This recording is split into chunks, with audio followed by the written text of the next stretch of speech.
13 years ago, I learned the history of Oriole Lake, and it motivated me to make a trip, to have a look for myself and to see what I might discover.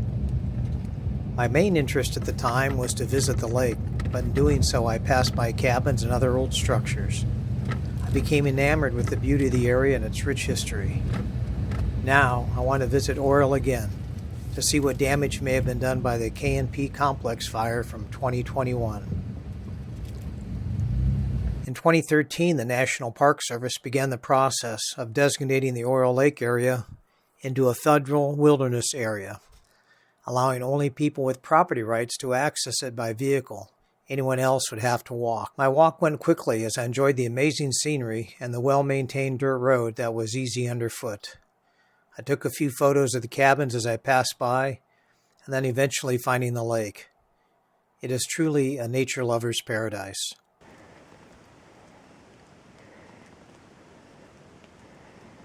Long before maps or cabins, the high country around Oriole Lake was traveled by indigenous people for thousands of years.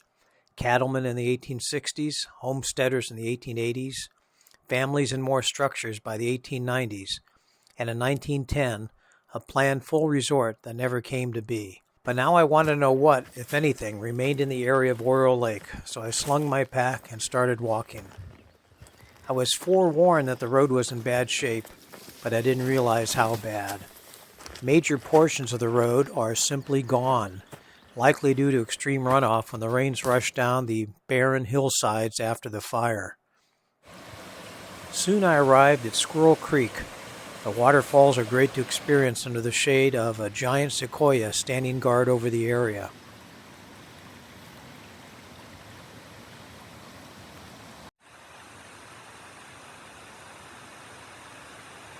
Shortly after passing the creek, I began to encounter fallen trees across the road, over and over and over again. These were much more than a nuisance. My easy hike is now an obstacle course. Finally, as I rounded a corner and crested the hill, I could walk a bit easier. Suddenly, I noticed a small structure atop the hill that I missed seeing in 2013. I went up to see it, and as you may have guessed, it's an outhouse, a two-seater at that. As I looked a little further, my smile was gone. A cabin had been consumed by fire here. I looked among the things remaining, appliances from the 30s or 40s, utensils laid out on a countertop as though they were just used, a yellow ceramic pot, a cast iron pan next to a tea kettle on the stove. I imagined a family here long ago in their quaint cabin on the hilltop with amazing views of the mountains. How sad to think it was taken away after so many years, and to think the outhouse survived just yards away. So back down the hill to the road, where again it is significantly overgrown and blocked by fallen trees. Eventually, I descended downhill off the road and bushwhacked across the field and forest. I arrived at the creek, at the very place I saw it 13 years ago. After walking a bit further, I could see a rooftop in the distance, so I went that direction to explore. I had found a cabin, and while that sounds simple, there is no longer any driveway or any other obvious means to approach it.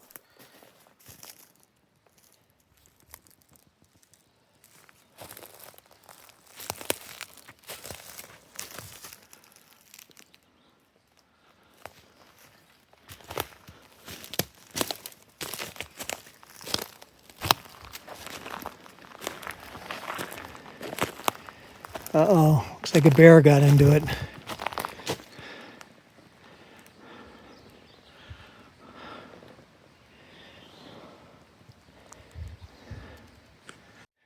Standing outside the door. See where the bear got into everything. The fact that a bear or bears had broken in was disheartening.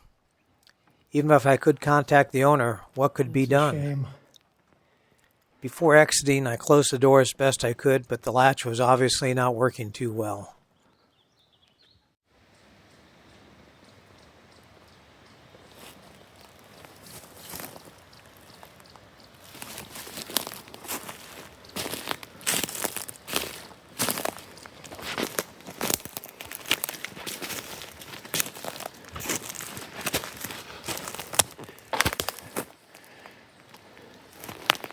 As I left, I could see another cabin a short distance away, so I went to have a look at it too.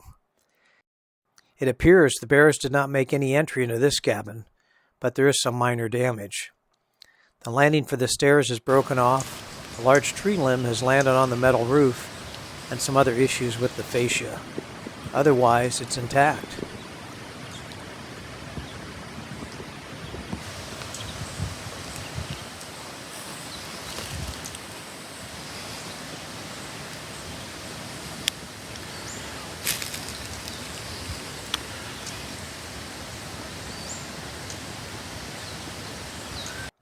I explored around a bit more, hoping I would see the old lodge through the thick overgrowth, but I didn't. There's a trail up to Oriole Lake, but I'm done bushwhacking for the day. After looking at my GPS tracks the next day, I could say I stopped about 50 yards short of it before turning around. The weather had warmed up more than I expected, and I was running low on fluids. Knowing I had to do the obstacle course all over again, I decided to call it a day.